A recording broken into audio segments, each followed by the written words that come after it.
Worli Haji Ali C लिंकचं बांधकाम येत्या जानेवारीपर्यंत सुरू करा, अन्यथा आपलं कंत्राट रद्द करण्यात येईल आणि हा 5.5 किलोमीटर लांबीचा पूल आम्ही स्वतः बांधू असा इशारा महाराष्ट्र राज्य रस्ते विकास महामंडळानं अनिल अंबानी समूहाच्या रिलायन्स इन्फ्रास्ट्रक्चर या कंपनीला दिला आहे।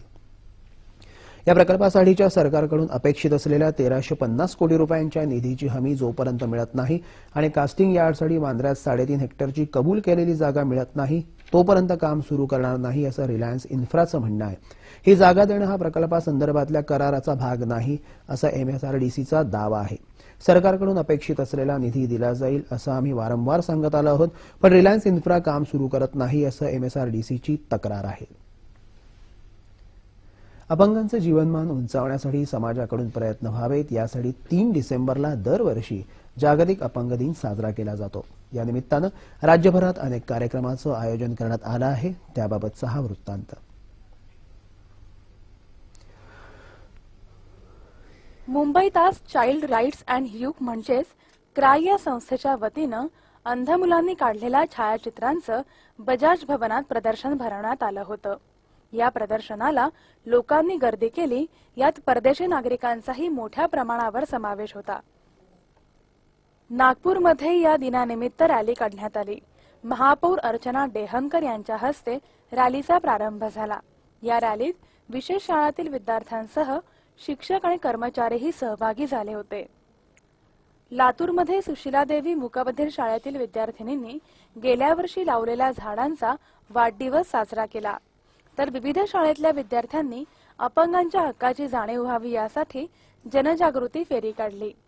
मेंदूचा पक्षाघात झालेल्या विकलांग मुलांना रेल्वेची सफर घडवण्यात आली। सोलापुरातही जागतिक अपंग दिनानिमित्त जिल्ह्यातल्या विशेष व्यक्तींसाठीच्या सर्व शाळांनी एकत्रित जनजागरण फेरी काढली। या फेरीत सुमारे 1200 विद्यार्थी सहभागी झाले होते। सैन्य दलाच्या दक्षिण विभागातर्फे पुण्यात एका विशेष कार्यक्रमाचं आयोजन करण्यात आलं होतं। यावेळी अपंगत्व आलेल्या सैनिकांनी मनोरंजनाचा कार्यक्रम सादर केला। एअर मार्शल GS जनुजा यावेळी प्रमुख पाहुणे म्हणून उपस्थित होते। National association for the blind आणि लायन्स क्लब HDFC बँक यांच्या संयुक्त विद्यमानं आज मुंबईत अंध अपंग व्यक्तींना रोजगार उपयुक्त साधनांचं वाटप करण्यात आलं, तर वेंगुर्ल्यात आज अपंगांना तिचाकी, सायकली, कुबड्या अशा उपयोगी साधनांचं वाटप करण्यात आलं। अपंग दिनानिमित्त अपंगांचे हक्क आणि समस्या यावर सविस्तर चर्चा करण्यासाठी बृहन्मुंबई अपंग विकास संघटनेचे संस्थापक श्रीराम पाटणकर आज आपल्या स्टुडिओत आले आहेत। श्रीरामजी, 9:30च्या बातम्यात आपलं स्वागत। आज 3 डिसेंबर जागतिक अपंग दिन। मुळात अपंगत्वाची व्याख्या काय आहे, कुठल्या प्रकारची त्याची व्याख्या केलेली आहे, आणि दुसरी गोष्ट म्हणजे राज्यात अपंगांची संख्या सर्वसाधारण किती आहे? आपल्या देशामध्ये अपंगांची व्याख्या आणि अपंगत्वाचे निर्णय घटक यांची जी व्याख्या केलेली आहे सरकारी नियमानुसार, ते शासनाचे एखादा व्यक्ती शारीरिकदृष्ट्या बरोबर ज्याच्या काही मर्यादा असतील अशा व्यक्तींना सरकारच्या वतीने निश्चित अपंगत्व प्रमाणपत्र दिलं जातं। बरोबर। ज्या व्यक्तीला 40% किंवा 40% अधिक अपंगत्वाचं प्रमाणपत्र मिळतं सरकारी वैद्यकीय तपासणी अंती, त्याला अपंग म्हणण्याचं। अशा प्रकारचे प्रचलित नियमानुसार 5 प्रकार आहेत। बरोबर। एक अस्थिव्यंग, एक मूकबधिर, एक दृष्टीहीन, चौथा मतिमंद आणि पाचवा आता नव्याने जो ऍड झालाय हा कुष्ठरोगी। बरोबर। हे 5 आयटम आहेत अपंग प्रवर्गांतर्गत। एकंदर अख्ख्या देशाची लोकसंख्येच्या अनुषंगाने जी 2001चा जनगणनेचा अहवाल आलाय, त्या अहवालानुसार देशात 6.5 कोटी लोक अंध आणि अपंग आहेत। बरोबर। आणि आपल्या महाराष्ट्र राज्यामध्ये 18,30,32,000च्या आसपासचा आकडा आहे। परंतु WHO 7 ते 8% मला वाटतं लोकसंख्येच्या लोक हे अपंगत्वाच्या मोर दॅन आता WHO म्हणजे जागतिक आरोग्य संघटनेचा जो आता रिसेंटली 2 महिन्यापूर्वीचा जो अहवाल आला, त्या अहवालानुसार भारतामध्ये 10%पेक्षा जास्ती लोक अपंग आहेत। बरोबर, असं त्यांचं अहवाल दिलेला आहे त्याने WHOचा। रामजी, सार्वजनिक आयुष्य जगताना आपण खरं तर समाज हा संवेदनशील आहे अशा व्यक्तींबद्दल सुद्धा, पण सार्वजनिक जीवन जगताना या अपंगांना काय समस्यांना सामोरं जावं लागतं आणि मुळात आपल्याकडे अपंगांसाठीचं अनुकूल वातावरण आहे का, किंवा त्यांना गांभीर्याने घेतलं जाणं, किंवा समाजाचा एक मूळ घटक ते आहेत, किंवा समाजाच्या प्रवाहात त्यांना सामावून घेण्यासाठी काय प्रयत्न होतात समाजात? सरकारी स्तरावरती ज्या कायद्याच्या अनुषंगाने सर्व प्रकारच्या म्हणजे त्यांना समाजामध्ये सन्मान, सर्व ठिकाणी त्यांना समान संधी, समान अधिकार, त्यांना मुक्त संचार, याच्याकरता सर्व कायदेशीर व्यवस्था आहे. कायद्याच्या अनुषंगाने कायदा जो संयुक्त राष्ट्रसंघाच्या 1991च्या कन्व्हेन्शनने जो अखंड जगामध्ये समान संधी, समान अधिकार आणि संपूर्ण सहभाग कायदा आलेला आहे, हा कायदा सर्वार्थाने परिपूर्ण आहे. परंतु समाज जे वातावरण समाजामध्ये लागतं, समाजाची जी मानसिकता लागते किंवा हा सुद्धा एक समाजाचा अविभाज्य घटक आहे. जर भारत हा सुपर पॉवर बनायचा असेल तर फक्त सर्वसाधारण व्यक्ती सुपर पॉवर होतील आणि अपंग घटक जर तसा राहिला तर देश तसा सुपर पॉवर होऊ शकत नाही. ह्याची समाजाने आपली एक सामाजिक जबाबदारी समजून या अपंग घटकाकडे बघितलं. तर बसचा साधा एक बसचा प्रवास आहे मुंबई विभागामध्ये, अख्ख्या देशात महाराष्ट्र हे असं एकमेव राज्य आहे की तिथे अपंगांना बसमध्ये सवलत मिळत नाही. तुम्ही बिहार, उत्तर प्रदेश या गया गुजरेला म्हणजे मागासवर्गीय राज्यांमध्ये सुद्धा अपंगांना फ्री बस प्रवास सेवा आहे.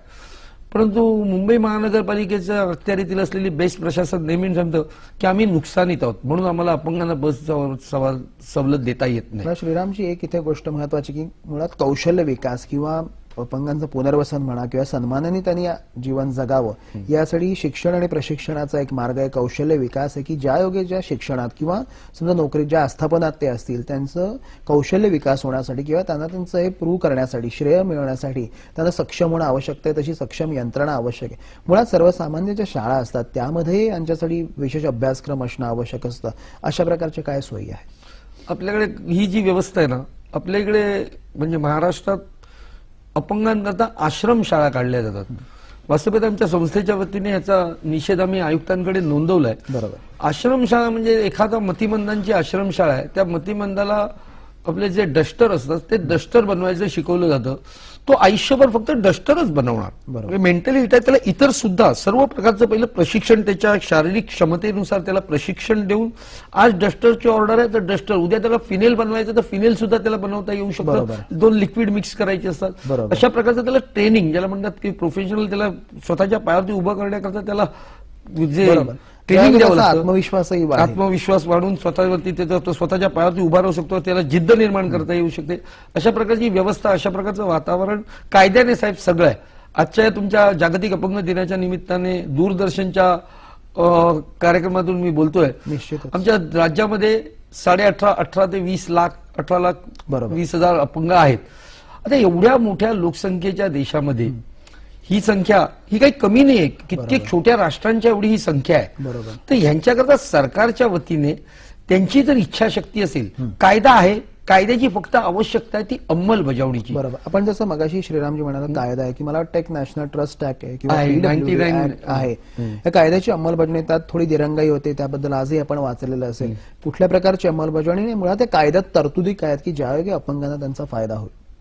कायद्यात एवढ्या उत्कृष्ट तरतुदी आहेत. जन्माला आलेल्या मूल त्याला जर एखाद्या वेळे कुठल्या रोगाने किंवा कुठल्या अपघाताने जर अपंगत्व आलं तर त्या अपंगत्वाचं निदान करण्यापासून त्याला कुठल्याही प्रकारचा परत रोग होऊ नये म्हणून याची सगळ्या प्रकारची वैद्यकीय, मेडिकल सगळी असिस्टन्स त्याला कायद्याच्या आधारे उपलब्ध करण्याची हॉस्पिटल्सना तसे आदेश आहेत. आता सर्व रुग्णालयामध्ये अपंगांकरता ज्या आवश्यक गोष्टी असतात, एखादा अपंग व्यक्ती जर जे हॉस्पिटलमध्ये गेला अपंगाचा दाखला काढायला, तर तो दाखला काढण्याकरता त्याला दुसऱ्या माळ्यावरती जावं लागतं. तर दुसऱ्या माळ्याची बाजूला रॅकच्या बाजूने त्याला चालण्याकरता हँड बम्स वगैरे ही जी सगळी व्यवस्था असते ही आपल्या बऱ्याचशा हॉस्पिटल्समध्ये नाहीये. आणि प्रत्येक ठिकाणी त्याला मुक्त संचाराकरता ही आवश्यक गोष्टी आहेत, कायद्याने तशा केलेल्या आहेत. त्याच्याकरता निधीची तरतूद केलेली आहे. प्रत्येक नगर परिषदेने, महानगरपालिकेने त्यांच्या उत्पन्नातील निधी हा 5% अपंगांकरता खर्च करायचा कायदा आहे. पण त्याची अंमलबजावणीच करत नाही. आणि मुंबई महानगरपालिकेच्या येऊ घातलेल्या निवडणुका आहेत. 2007 सालापासून मुंबई महानगरपालिका 4 रुग्णालयांना अपंगांना कृत्रिम अवयव विनामूल्य देण्याकरता 10 कोटी रुपये देते. आम्ही आयुक्तांबरोबर बसलो होतो. आयुक्तांच्या बैठकीमध्ये मी हा प्रश्न काढला की बाबा पैसे आमचे जातात कुठे? तर आम्ही तुमचे पैसे रुग्णालयाला कृत्रिम अवयवाकरता दिलेले. म्हटलं कुठे कृत्रिम अवयव मोफत दिलात? कालच मी माझ्या अपंगाला कुबड्या घेतल्या, त्याचे 800 रुपयाची पावती स्वाधीन क्षेत्रीय आयुक्त होते त्यांच्या हातात दिली. म्हटलं तुम्ही विनामूल्य देता सांगता, ही बघा 800 रुपयाची पावती. त्याने ताबडतोब व्हिजिलन्सची इन्क्वायरी लावली.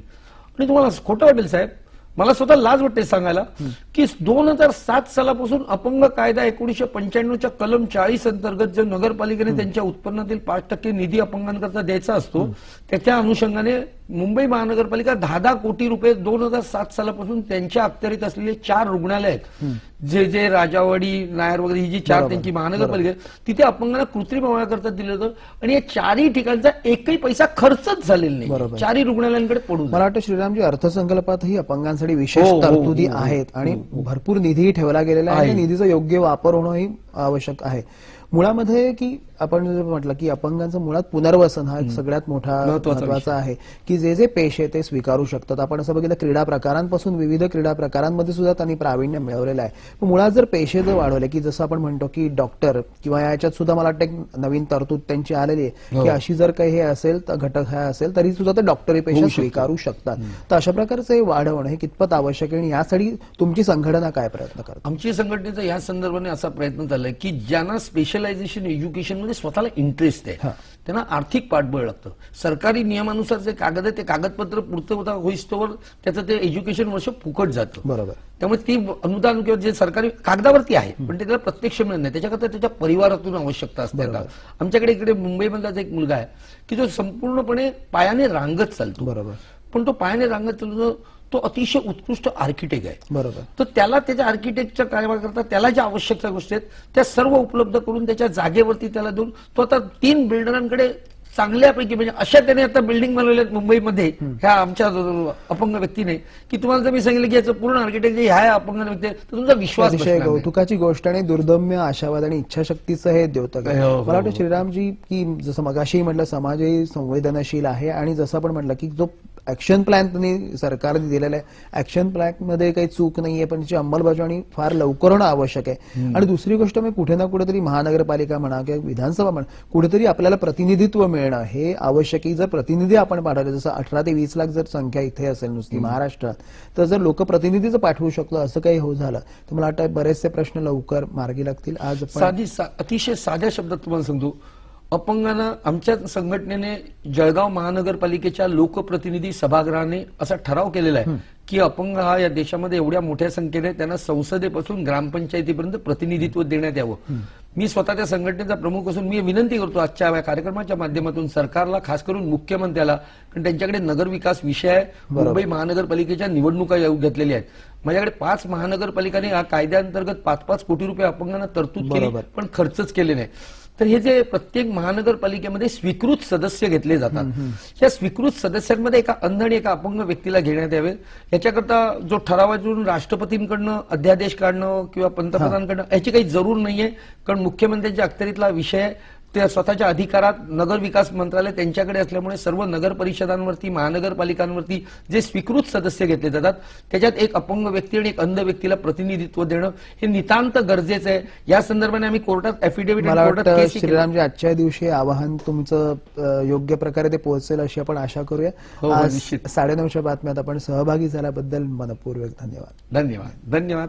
दूरदर्शनच्या सर्व चाहत्यांना अपंगांच्या वतीने आणि बृहन महाराष्ट्र अपंग विकास संघटनेच्या वतीने धन्यवाद आणि आजच्या जागतिक अपंग दिनाच्या निमित्ताच्या शुभेच्छा. आत्ताच हाती आलेल्या बातमीनुसार जोहान्सबर्ग इथं सुरू असलेल्या चॅम्पियन्स चॅलेंज स्पर्धेत भारतानं अंतिम फेरी गाठली आहे. आज झालेल्या उपांत्य लढतीत भारतानं दक्षिण आफ्रिकेचा 4-2 गोलनं पराभव केला. चुरशीच्या सामन्यात दोन्ही संघ 2-2 असे बरोबरीत असताना आधी 44व्या मिनिटाला आणि नंतर 49व्या मिनिटाला असे 2 पेनल्टी कॉर्नर गोलमध्ये रूपांतरित करण्यात संदीप सिंगला यश मिळालं आणि भारताच्या विजयावर शिक्कामोर्तब झालं. हवामान. उत्तर कोकण, खानदेश आणि विदर्भातल्या तापमानात लक्षणीय घट झाली आहे. सगळ्यात कमी तापमान 11 सेल्सिअस अंश जळगावमध्ये होतं, पण या भागात अनेक ठिकाणी किमान तापमान 11 ते 13 सेल्सिअस अंशांच्या दरम्यान आहे. हवेतल्या बाष्पाचं प्रमाणही काहीसं कमी झालं आहे. उत्तरेतला धुक्याचा पडदा हटला, त्याचे परिणाम राज्यातही जाणवतात. हवेतली सापेक्ष आर्द्रता सकाळच्या वेळी 50 ते 60 तर संध्याकाळी 30 ते 40% इतकीच होती. राज्यावरचं आकाश निरभ्र राहील, कुठेही पावसाची शक्यता नाही. तापमान सेल्सिअस अंशांमध्ये